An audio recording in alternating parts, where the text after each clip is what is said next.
距離瑪嘉烈醫院幾分鐘車程嘅麗景大樓喺2001年啟用，主要服務葵涌、青衣同荃灣居民，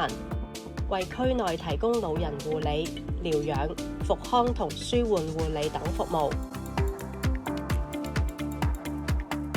麗景大樓現時一共有268張住院病床，醫院採用跨專業團體合作醫療模式，為病人作出全面嘅治療同支援。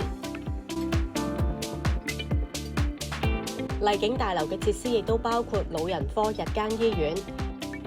X 光放射診斷、藥房、聯網中央消毒物品供應部同社區服務中心。現時麗景大樓所有住院病人都係經瑪嘉烈醫院轉介，再交由駐麗景大樓內科醫生主診，亦都會按病情需要，由瑪嘉烈醫院專科醫生為病人定期巡訪。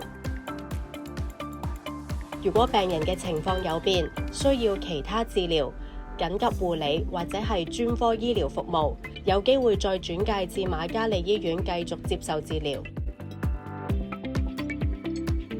近20年，葵青區嘅人口同醫療資源分配都有明顯嘅變化。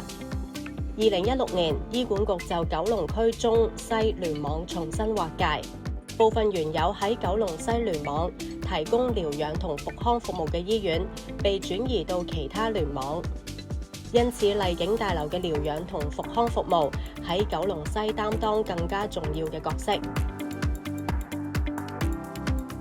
喺10年醫院發展計劃入面，擴建麗景大樓計劃除咗新增多項醫療設施同服務之外，同時亦都為九龍西聯網嘅長遠計劃帶嚟契機，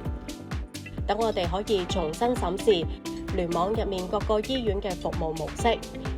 並且制定下一步發展路向同埋臨床策略，進一步提升病人護理質素同埋服務嘅持續發展。